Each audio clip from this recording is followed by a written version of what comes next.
नमस्कार, मैं हूं सुशील बहुगुणा। देश भर में रेजिडेंट डॉक्टर्स परेशान हैं। दिल्ली में भी रेजिडेंट डॉक्टर्स धरना प्रदर्शन हड़ताल पर हैं।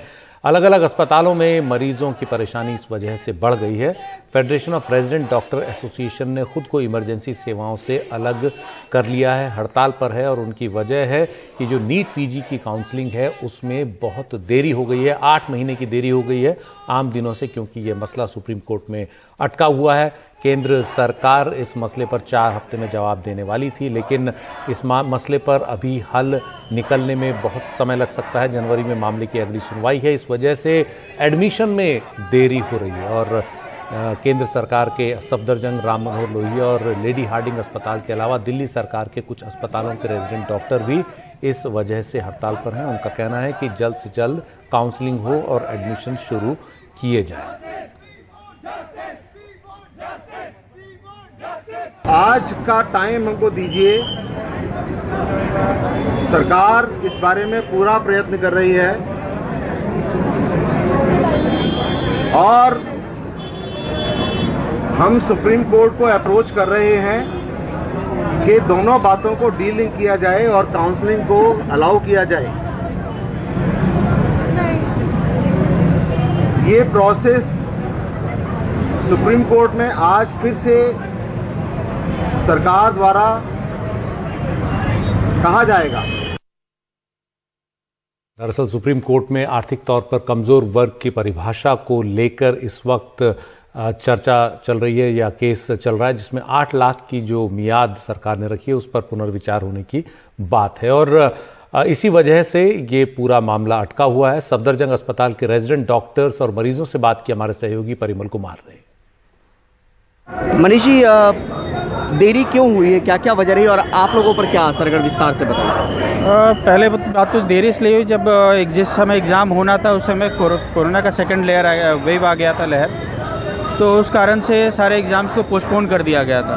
बिल्कुल, बहुत ज़्यादा डॉक्टर्स काफ़ी ज़्यादा परेशान है, काफ़ी ज़्यादा स्ट्रेस्ड है, क्योंकि अभी जितने भी रेजिडेंट डॉक्टर्स हैं उनकी एक ड्यूटी में 36-38 घंटे उनको काम करना पड़ता है। एक्चुअली क्या है कि उनके नहीं आने से एक पूरा बैच नहीं आया, जो 40,000 डॉक्टर नहीं आए हैं, तो जो पहले से डॉक्टर काम कर रहे हैं उनको ज़्यादा घंटे काम करने पड़ रहे हैं। सर, मेन रीज़न यही है कि हम लोग ये कदम उठाने पे मजबूर हुए हैं।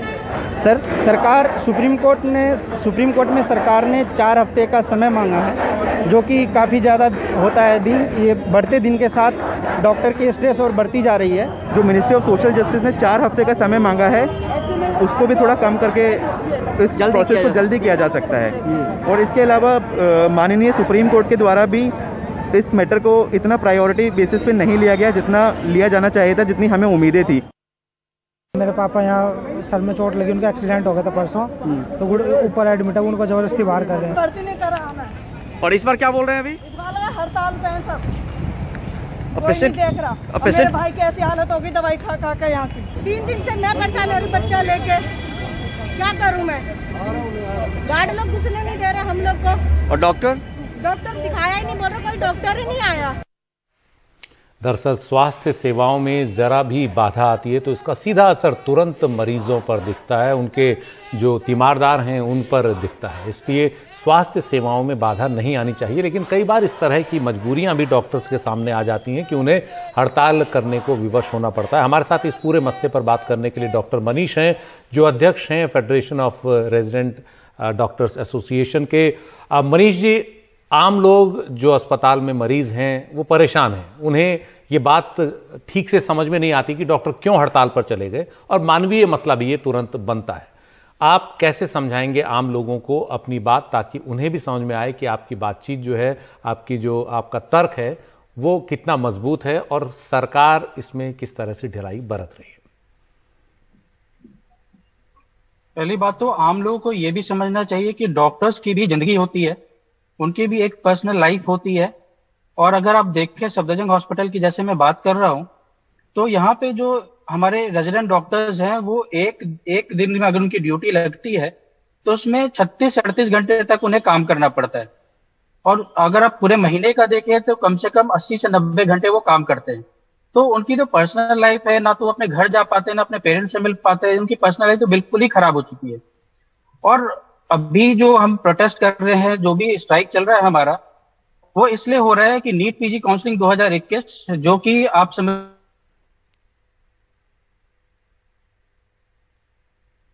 जी, ये मसला दरअसल नीट पीजी काउंसलिंग का ही है। नतीजा आए हुए करीब ढाई महीना हो चुका है, लेकिन काउंसलिंग नहीं हुई है। आप अपनी बात जारी रखें। हाँ, पहले तो कोविड के कारण एग्जाम डिले हो गया, तो जाकर एग्जाम कई सितंबर में हुआ। उसके बाद फिर अब नया इशू आ गया कि भाई रिजर्वेशन अगले सेशन से कीजिए, अगले सत्र से कीजिए। आप काउंसलिंग को जारी कीजिए, काउंसलिंग कंटिन्यू कीजिए, क्योंकि अभी आज के डेट में 45,000 डॉक्टर्स जो कि नीट पीजी क्वालिफाई कर चुके हैं वो अपने घर बैठे हैं। और उस समय घर बैठे जब आप तीसरी लहर कोरोना की तीसरी लहर को एंटिसिपेट कर रहे हैं, तो हमें लगता है कि जल्द से जल्द उन्हें हॉस्पिटल में भेजना चाहिए, क्योंकि हमारे रेजिडेंट डॉक्टर्स बहुत ज्यादा ही फ्रस्ट्रेट हो चुके हैं, बहुत ज्यादा स्ट्रेस्ड हो चुके हैं, ओवरवर्कड है, अब बहुत ज्यादा थक चुके हैं। इतना ज्यादा थक चुके हैं कि कुछ दिन पहले कुछ रेजिडेंट डॉक्टर्स हमारे पास आए थे, उन्होंने कहा कि सर अब हमसे काम नहीं हो पा रहा, अब हमारे पास सुसाइड करने के अलावा कुछ नहीं बचा है। वो ऐसे बीच मझधार में पड़े हैं कि वो अपने ना तो पीजी कोर्स छोड़ सकते हैं और ना कुछ कर सकते हैं। जी, तो जनता को ये बात समझनी पड़ेगी कि हम भी बहुत ज्यादा ओवरवर्कड और ओवर स्ट्रेस्ड हैं। जी बिल्कुल, और डॉक्टरों पर भी काम का बोझ बहुत ज़्यादा है।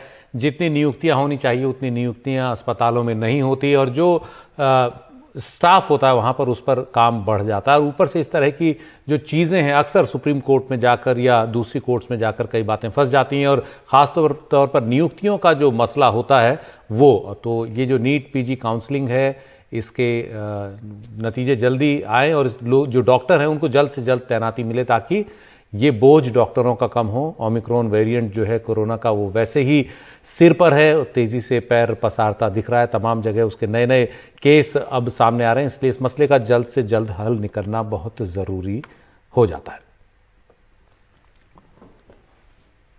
और ब्रेक के बाद देखेंगे कि जो 14 आम लोग सेना की फायरिंग में मरे, उसके बाद नागालैंड के मुख्यमंत्री ने AFSPA हटाने की मांग की है।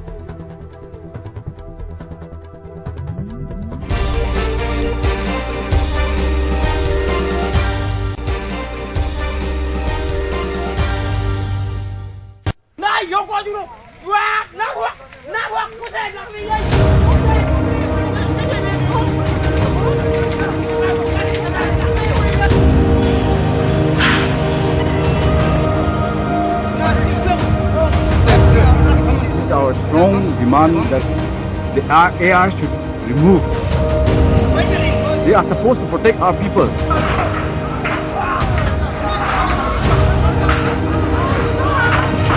हम लोग भी हमेशा गवर्नमेंट ऑफ इंडिया से पूछता है कि ये रिमूव करो।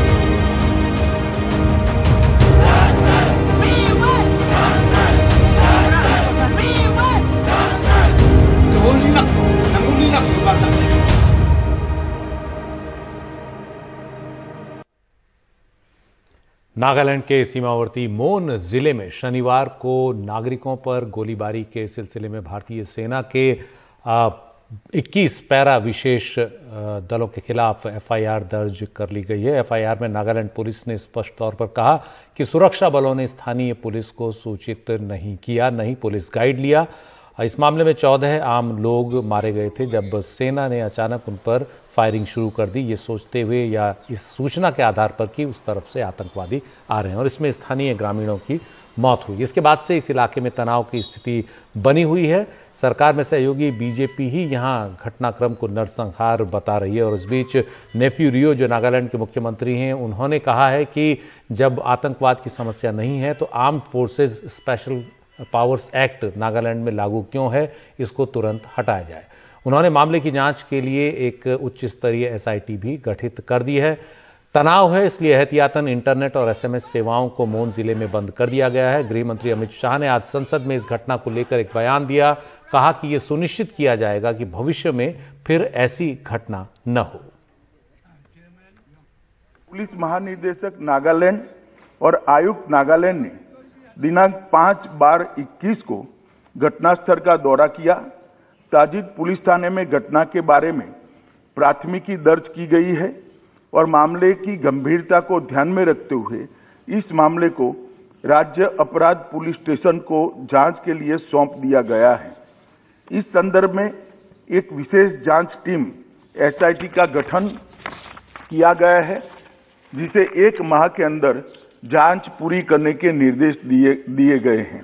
सेना द्वारा इन दुर्भाग्यपूर्ण मृत्यु के कारणों की जांच उच्चतम स्तर पर की जा रही है और कानून के अनुसार समुचित कार्यवाही की जाएगी। यह निर्णय लिया गया है कि सभी एजेंसियों को यह सुनिश्चित करना चाहिए कि विद्रोहियों के खिलाफ अभियान चलाते समय भविष्य में ऐसी कोई दुर्भाग्यपूर्ण घटना की पुनरावृत्ति न हो। राज्य प्राधिकारियों ने एहतियात के तौर पर प्रभावित इलाकों में निषेधाज्ञा लागू की है। भारत सरकार नागालैंड में हुए इस दुर्भाग्यपूर्ण घटना पर अत्यंत खेद व्यक्त करती है और मृतकों के परिवारों के प्रति गहरी संवेदना व्यक्त करती है। और इस पूरे मसले पर ज्यादा जानकारी के लिए हमारी सहयोगी नीता शर्मा हमारे साथ हैं। नीता, इस मसले पर खुद जो मुख्यमंत्री हैं नेफ्यू रियो नागालैंड के, उन्होंने AFSPA पर सवाल उठाया है कि जब आतंकवाद है ही नहीं तो हर साल क्यों इसे अशांत क्षेत्र बताकर आगे बढ़ा दिया जाता है, और दरअसल हुआ क्या, इसके लिए जिम्मेदार कौन है? क्या असम राइफल्स को भी इस बात की जानकारी नहीं थी कि सेना वहां इस तरह का कोई ऑपरेशन करने जा रही है? बिल्कुल सुशील, ये जो है ये मामला पॉलिटिकल होता जा रहा है। जितनी भी नॉर्थ ईस्ट की स्टेट्स हैं जहां पर सेंटर ने AFPSA लगाया हुआ है, उनकी हमेशा से ये मांग रही है कि उनके एरियाज को डिस्टर्ब्ड एरिया करार नहीं दिया जाना चाहिए और AFPSA जो है वहां से हटा लेना चाहिए। ऐसा ही एक राज्य है वो नागालैंड है।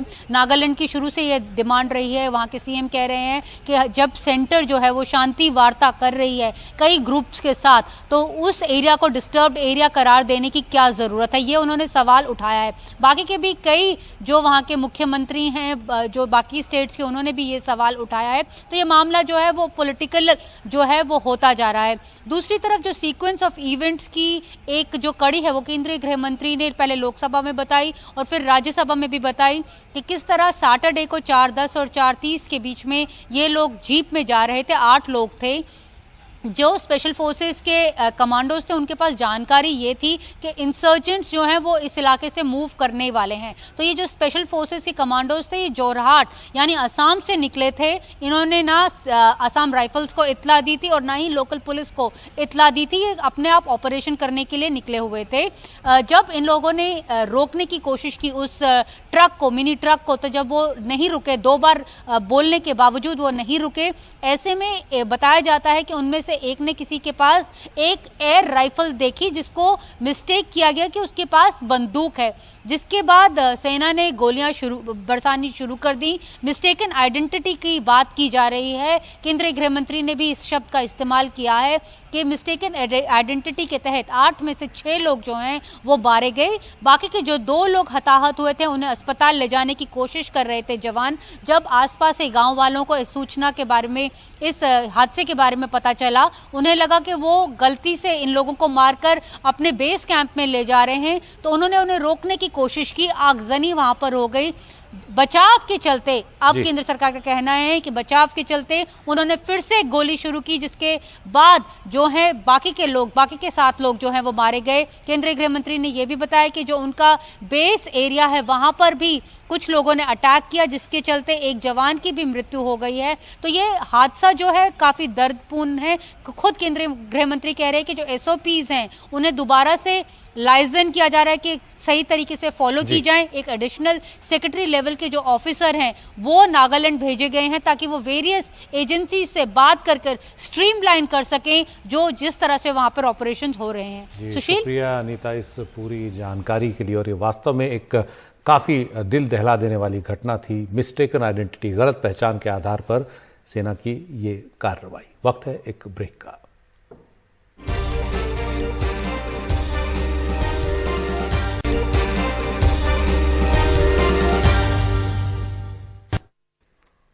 नमस्कार, एनडीटीवी इंडिया में आपका स्वागत है। मैं हूं मनोरंजन भारती। बात करेंगे किसान आंदोलन की कि किसान आंदोलन का अब क्या स्वरूप होगा, और इन सब चीजों पर चर्चा करने के लिए किसान नेता राकेश टिकैत हमारे साथ हैं। सर, आपका बहुत बहुत शुक्रिया, आपने वक्त निकाला एनडीटीवी से बातचीत करने के लिए।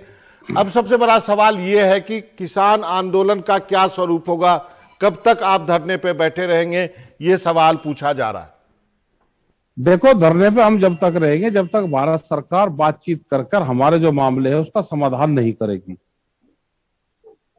बातचीत कर लो, हमारे मुकदमे हमारे हैं, ट्रैक्टर हमारे बंद है, कंपनसेशन का हमारा मामला है, एमएसपी का सवाल हमारा है, अजय टैनी वाला है। भाई मुद्दों पे बात तो करोगे आप बैठ के, बातचीत करने से क्यों हटती है सरकार पीछे? मुकदमे भी वापस लेने पर कोई अंतिम फैसला हरियाणा में हुआ नहीं है, तो इसका मतलब ये आंदोलन तो जारी रहेगा। भाई जब तक बातचीत नहीं हमारी होगी आंदोलन जारी रहेगा, जब तक इसका समाधान नहीं होगा आंदोलन जारी रहेगा। आपने सरकारी बैंकों के निजीकरण के खिलाफ भी आंदोलन करने की धमकी दी है, जरा इसके बारे में बताएं। ना, धमकी नहीं दी, वे लोग आए थे हमारे बैंक जा रहे मुकाबले, तुम भी अपना आंदोलन कर लो। वे तो जा रहे अपने आप भी आंदोलन पे। अब कौन लोग आंदोलन पर जा रहे, सबकी जिम्मेदारी हमारी थोड़ा ही है। वो बिल संसद में आने वाला है निजीकरण का, वो बता रहे कि आजकल में आएगा, नहीं आएगा तो कोई बात नहीं। अगर आएगा, हमारे बिल आ रहे, हमने कहा भाई हमको आशंका है कि बिजली अमेंडमेंट बिल आ सकता है, सरकार ने कहा भाई नहीं आएगा। हमने कहा भाई सीड बिल भी आ सकता है, उस पर भी जब बातचीत होगी तो वो भी एक मुद्दा हमारा रहेगा। ऐसे ही बैंक वालों का कोई सवाल होगा तो भाई उसका जवाब बैंक वालों को दे देगी सरकार। तो बैंक वालों को आपका समर्थन है या नहीं है टिकैत साहब? भाई वे पूछ जाएंगे तो बता देंगे, संयुक्त मोर्चा निर्णय लेगा वो। तो ये कमेटी किस चीज की बातचीत करेगी? मतलब क्या ये जो एमएसपी पे बातचीत करेगी, जीरो बजट फार्मिंग की बात प्रधानमंत्री ने कही है, ये किस चीज पर बातचीत करेगी? भाई भारत सरकार इनसे पूछ लो, नहीं कहीं पे बात करेगी। आप इनको बुला कर पूछो जी आप कहीं पे बात करोगे, तो बातचीत तो शुरू करो ने, ए बी कहना तो शुरू करो। अब कहे या कुछ रहे नहीं, ये कर लेगी बात। इनको किसी चीज की जरूरत होगी भारत सरकार को तो यही जवाब देंगे उसका। एमएसपी पे भी यही जवाब दे देंगे, मुकदमों पे भी यही दे देंगे। अगर उत्तर प्रदेश में बातचीत करवानी होगी सरकार से तो उस पर भी यही जवाब दे देंगे। हम 2 घंटे में उत्तर प्रदेश में अलग कमेटी बना कर दे देंगे, वो उत्तर प्रदेश से बात करेगी। महाराष्ट्र में बात करनी होगी तो वहां के लोग हम दे देंगे। हरियाणा में बात करनी होगी मुख्यमंत्री से तो हरियाणा में कमेटी देंगे। एमएसपी में बात करनी होगी तो एमएसपी में भी यही कमेटी बात करके दे देगी। ये कमेटी दी है बातचीत करने के लिए, आप बात शुरू करो। बात से नहीं बच के जा सकती सरकार। तो आपका कहना कि आप कमेटी में इसलिए नहीं है कि आप फ्री रहना चाहते हैं, आप पूरे देश भर में घूमेंगे और लोगों से मिलेंगे और आंदोलन के बारे में रणनीति बनाएंगे? हाँ, यही मान लो, हम बाहर रहेंगे, आंदोलन के बारे में रणनीति बनाएंगे हम। कुछ लोगों का मानना है कि ये जो आंदोलन है जितना लंबा चलेगा वो बीजेपी को चुनाव में फायदा होगा। आप क्या मानते हैं? हम क्या किसी को फायदा नुकसान के लिए हम कर रहे हैं आंदोलन? हमारे मुद्दे हैं, इन मुद्दों का समाधान करो। किसको फायदा होगा किसको नुकसान होगा हमें इस की जानकारी है नहीं भाई। हम वोट का गुना भाग नहीं करते, हम तो किसानों के मुद्दे हैं, इस पर बातचीत करना चाहते हैं, इस पर सरकार बात करना। तो सरकार से बातचीत हो पा रही है कि नहीं हो पा रही है, ये जानना चाहते हैं। ना, अभी तो नहीं हो पा रही। तो ये मामला आगे बढ़ेगा कैसे सर? फिर किसान बैठे रहेंगे? अब बताओ भाई, अब बढ़ेगा नहीं बढ़ेगा इसकी हमको क्या जानकारी। हमारा आंदोलन जारी रहेगा, आंदोलन जारी रहेगा हमारा। जब तक भारत सरकार बात नहीं करे हमारा आंदोलन जारी रहेगा। ऐसा कहा जा रहा है कि जो पंजाब के किसान है वो वापस जाना चाहते हैं, इसमें कितनी सच्चाई है? भाई चैनल के माध्यम से तो ये पूरा पिछले 10 महीने से तो चैनल पर तो रोज इनको वापसी भेज रहे चैनल वाले तो पिछले 10 दिन से भेज रहे इनको वापसी। पंजाब के लोग वापसी जा रहे, पंजाब के लोग वापसी जा रहे, चैनल के हिसाब से तो रोज वापसी जा रहे हैं, लेकिन जा तो कोई रहा नहीं। ठीक है साहब, बीकेयू के एक नेता है भानु प्रताप सिंह, क्या उन्होंने कुछ आरोप लगाए? आपको मालूम होगा कि ये आंदोलन जो है कांग्रेस के फंडिंग से चल रहा है। लगा लेने दो आरोप, तो भाई सरकार भी लगा रही, कोई और भी लगा रहा, तो लगा लेने दो जिसको लगाना। बल प्रयोग से किसान को हटा देना चाहिए, ये भी एक विचार है। वो तो सरकार की पॉलिसी है, सरकार करेगी इस चीज में तो। जी, तो सरकार जो है आपके आंदोलन में फूट डालना चाहती है? हाँ, डालना चाह रही फूट।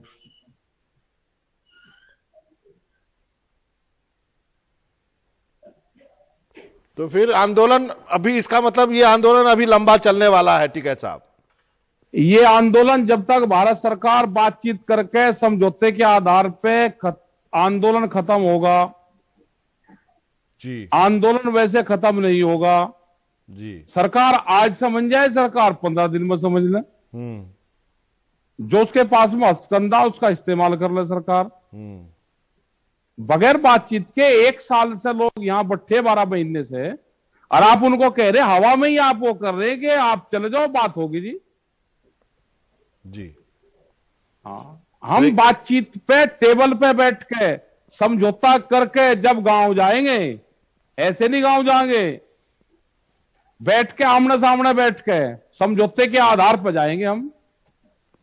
चलिए ठीक है साहब, आपका बहुत बहुत शुक्रिया, आपने वक्त निकाला कि समझौते के बाद ही किसान जो है वहां से हटेंगे और ये तब तक ये आंदोलन जारी रहेगा। आपका बहुत बहुत शुक्रिया। तो किसान नेता राकेश टिकैत के तेवर अब भी बने हुए हैं। वक्त एक ब्रेक का। ब्रेक के बाद देखेंगे प्रधानमंत्री ने बिहार में कब लिया कोरोना का टीका। एक घोटाला आया सामने और टीका लेने वालों में कई बड़े बड़े लोगों के नाम दिखे।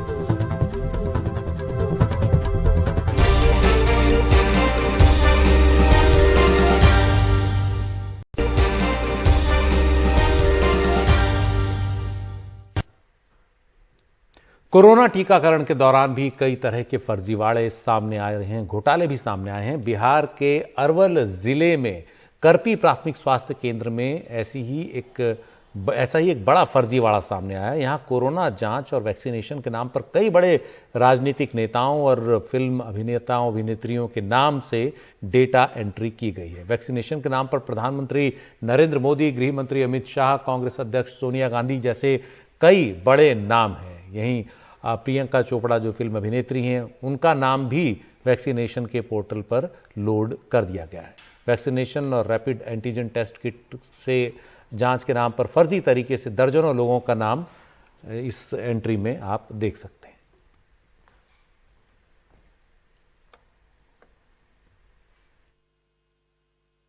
और ये जो करपी में घटना हुआ, ये पूरे सूची भी मैंने देखा और डेफिनेटली वहां पे जो डेटा एंट्री भी किए हैं और किसके द्वारा किया और कौन उनको करने के लिए बताए, इसके बारे में कंप्लीट जांच हम लोग करेंगे और इसमें एफआईआर दर्ज होगा। ये मामला बहुत सीरियस है।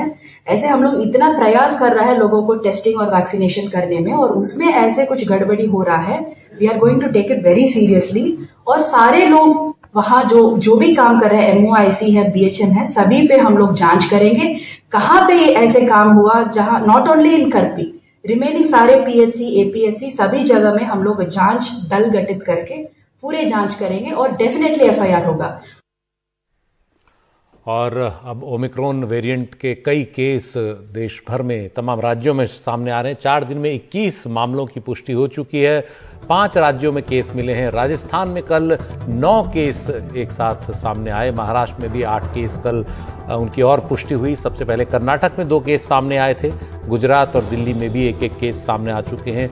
और जोखिम वाले जो देश हैं उनकी लिस्ट जारी हो चुकी है। ब्रिटेन, दक्षिण अफ्रीका, ब्राजील, बोत्सवाना इस लिस्ट में है। चीन, Mauritius, New Zealand, Zimbabwe, Singapore, Hong Kong, Israel भी जोखिम वाले देशों में शामिल हैं। और यहाँ से जो यात्री आ रहे हैं उनकी खास निगरानी की जा रही है और चेकअप चल रहा है, टेस्ट हो रहा है। और जिनको भी संदेह है कि उन्हें कोरोना पॉजिटिव वो हो सकते हैं, उनको अलग किया जा रहा है। और कर्नाटक में ओमिक्रॉन को फैलने से रोकने के लिए सरकार ने कई एहतियाती कदम उठाए हैं। स्वास्थ्य विभाग के अधिकारी और मार्शल लगातार गश्त कर रहे हैं और इस सख्ती का असर बेंगलुरु के मॉल्स और बाजारों पर दिखने लगा है। बेंगलुरु शहर के बीचों बीच गरुड़ा मॉल ओमिक्रॉन के 2 मामले यहाँ सामने आए, उसके बाद सरकार ने सख्ती बरती। किसी भी मॉल थिएटर्स में जाने के लिए वैक्सीन की दोनों डोज ज़रूरी है। और यहाँ देखिए, यहाँ भी सिक्योरिटी, जब भी कोई यहाँ पे आता है उससे वैक्सीन की दोनों डोज उन्होंने ली है या नहीं ली है, इसके सर्टिफिकेट को चेक किया जाता है और जब सर्टिफिकेट वो दिखाते हैं तभी उन्हें जाने दिया जाता है। सैनिटाइज़र के साथ साथ मास्क भी यहाँ पर मैंडेटरी अनिवार्य कर दिया गया है। अब ये एक महिला अंदर जाना चाहती हैं और इनके सर्टिफिकेट को फ़िलहाल चेक किया जा रहा है, वो दिखाएंगी और उसके बाद ही उन्हें जाने की इजाज़त होगी। तो गरुड़ा मॉल के साथ ही साथ जितने भी दूसरे मॉल हैं, सभी जगहों पर इसी तरह की व्यवस्था की गई है। मॉल में भी वैक्सीनेशन की व्यवस्था की गई है। जिन्होंने दूसरी डोज नहीं ली है, अगर वो वैक्सीन लेना चाहते हैं तो ले सकते हैं। हमारे साथ इस मॉल के मैनेजर साहब मौजूद हैं।